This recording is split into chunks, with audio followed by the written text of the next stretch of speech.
Halo dulur-dulur, selamat datang lagi di channel Aditya Agustiawan. Terima kasih udah klik video ini. Buat yang baru tahu channel ini, aku ucapin selamat datang. Lur, di subscribe dulu tala, biar aku tuh makin semangat bikin videonya. Udah siap nonton?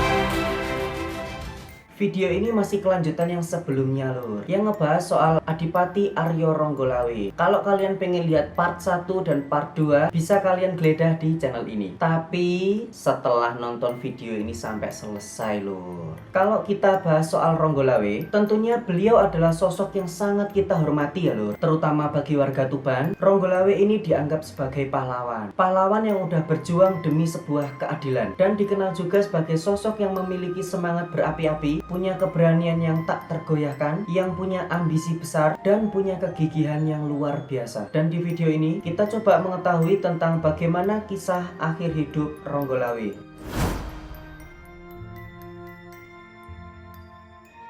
Dalam catatan-catatan sejarah, udah familiar banget kita ngedengerin tentang istilah pemberontakan Ronggolawe. Dimana pemberontakan ini tuh pemberontakan pertama yang terjadi pada masa kerajaan Majapahit. Dan terjadinya pas Majapahit ini usianya masih seumur jagung. Tapi kenapa bisa terjadi pemberontakan ini? Apa sebabnya? Dan gimana kronologinya? Semangat buat nyimak ya. Kalau kalian lihat di video part 2 tentang Ronggolawe pendiri Majapahit, udah ngejelasin bahwa Ronggolawe ini adalah salah satu pendiri kerajaan Majapahit, bahkan bisa dibilang co-foundernya Majapahit. Terus berkat jasa Ronggolawe nih ya, Raden Wijaya alias raja pertama kerajaan Majapahit itu berhasil membalaskan dendamnya ke Raja Singosari yang bernama Prabu Jayakatwang, yang secara otomatis mengakhiri periode kekuasaan kerajaan Singosari dan ngebantu Raden Wijaya untuk ngebikin dinasti baru yang dinamakan Kerajaan Majapahit. Selain itu, siasat perangnya Ronggolawe ini berhasil menumpas, mengusir, dan memukul mundur tentara Tartar Mongolia dari Pulau Jawa. Yang hal ini itu semakin melicinkan rencana Raden Wijaya untuk mendirikan Kerajaan Majapahit. Kerajaan yang dikenal memiliki wilayah kekuasaan terluas hingga seluruh Nusantara. Makanya nggak heran kalau Ronggolawe ini adalah sosok yang paling berjasa dalam pendirian Kerajaan Majapahit. Tapi, gimana Majapahit ngapresiasi jasa besar Ronggolawe?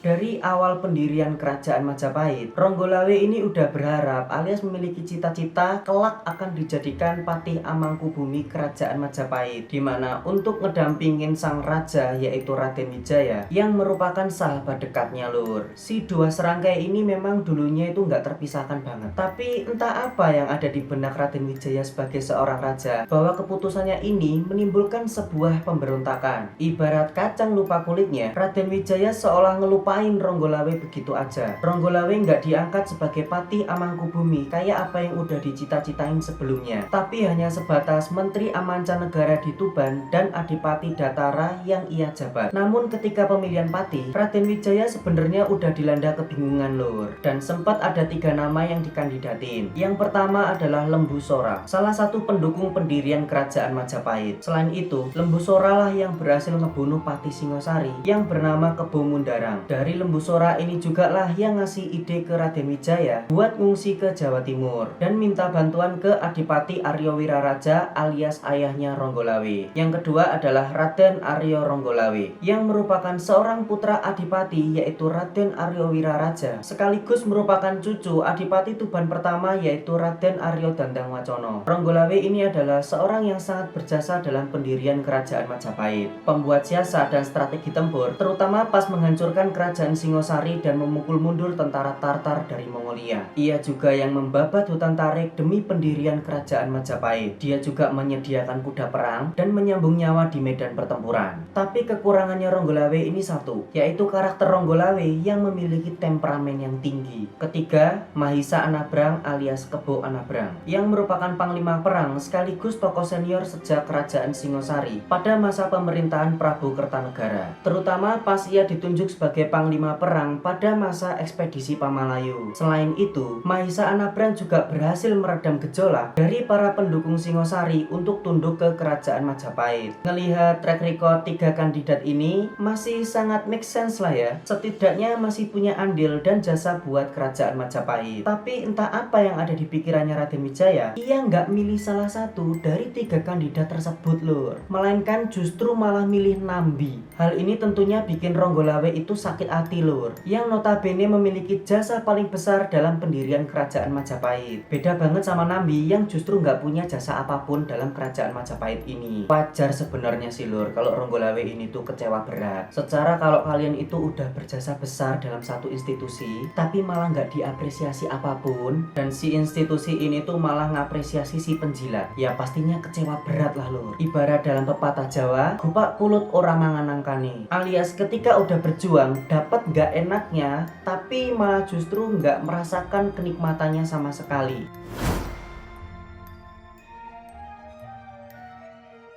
Oleh karena keputusannya tersebut yang ngangkat Nambi menjadi patih, bikin Ronggolawe ini protes dengan keputusannya Raden Wijaya. Ia berkata, jika Lembu Sora dipandang tidak memenuhi syarat, maka hamba yang harus dipertimbangkan, bukan Nambi. Mengapa Nambi yang justru Paduka angkat? Negara tidak akan baik karenanya. Tanpa Sora dan hamba, negara akan runtuh. Oleh sejumlah pihak, Lembu Sora sempat meredam amarahnya Ronggolawe, tapi justru sang penguasa Tuban ini makin keras lur. Ia kemudian berkata lagi, hamba memang tidak rela Nambi yang memegang pemerintahan. Paduka telah melihat sendiri tanda tanduknya yang dahulu. Ia mengecewakan, bodoh, lemah, rendah budi, penakut, tanpa perbawa. Pasti ia akan memerosotkan kedudukan negara, memudarkan kedudukan Paduka. Ucapan Ronggolawe ini bikin Nambi marah lur. Tapi yang namanya Ronggolawe, dia malah nantang Nambi untuk duel satu-satu. Nah kemudian Lembu Sora ini ngelerai lur, dan berhasil ngebujuk Ronggolawe untuk segera pulang ke Tuban. Protesnya Ronggolawe ini juga bikin Mahisa Anabrang itu naik pitam dan malah nantangin untuk perang sama Ronggolawe. Mahisa Anabrang berkata, jika tidak terima,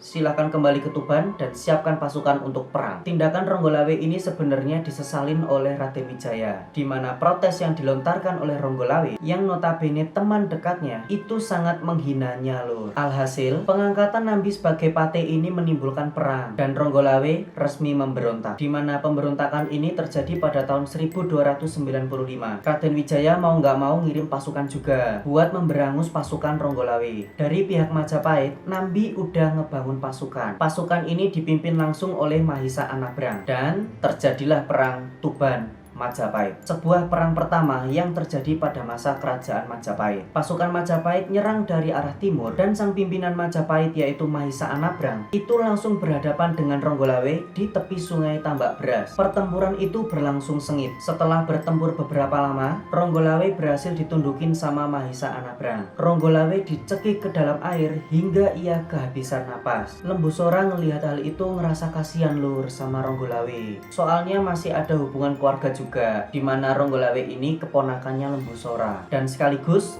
teman seperjuangan. Lembu Sora sontak berteriak, Anabrang, lepaskan Ronggolawe. Jangan sampai kau membunuhnya dengan cara keji seperti itu. Segera lepaskan, dia udah nggak berdaya lagi. Segera lepaskan jepitan di lehernya. Tapi Mahisa Anabrang khawatir kalau cekikannya dilepasin, Ronggolawe bakal balik lagi kekuatannya. Makanya ia tetap membenamkan kepala Ronggolawe ke dalam air. Ngelihat Ronggolawe udah nggak berdaya, Lembu Sora ini spontan ngambil keris megalamat yang ada di tepi sungai, terus nusuk Mahisa Anabrang sampai tewas di tempat. Dan Lembu Sora langsung mengangkat Ronggolawe ke pangkuannya lur. Suasana sedih kerasa banget saat itu lur. Raut wajah Ronggolawe nunjukin kalau ia udah nggak berdaya, lemas kehabisan napas, dan bumi Tuban berduka. Ronggolawe akhirnya meninggal di pangkuan Lembu Sora. Tuban kehilangan kesatrianya dan secara otomatis kemenangan ada di pihak Majapahit. Ronggolawe meninggal demi mempertahankan sebuah keadilan. mempertahankan haknya untuk menjadi Pati Amangkubumi yang sangat dicita-citakannya. Sebuah cita-cita yang gak pernah ia capai hingga akhir hayatnya. Kok aku ke bawah sedih ya lur? Sebagai tambahan informasi, Aryo Ronggolawe dan Mahisa Anabrang ini yang keduanya saling bertempur dan keduanya pun juga meninggal, sebenarnya adalah sepupu. Dari sini, kita semua hormati sosok Adipati Tuban kedua, Raden Adipati Aryo Ronggolawe, seorang pahlawan dari Tuban yang memperjuangkan sesuatu yang dinamakan keadilan. Mari kita semua cintai seorang Ronggolawe. Kita doakan dan kita junjung tinggi nama besar beliau. Representasi nama besar Kabupaten Tuban. Ronggolawe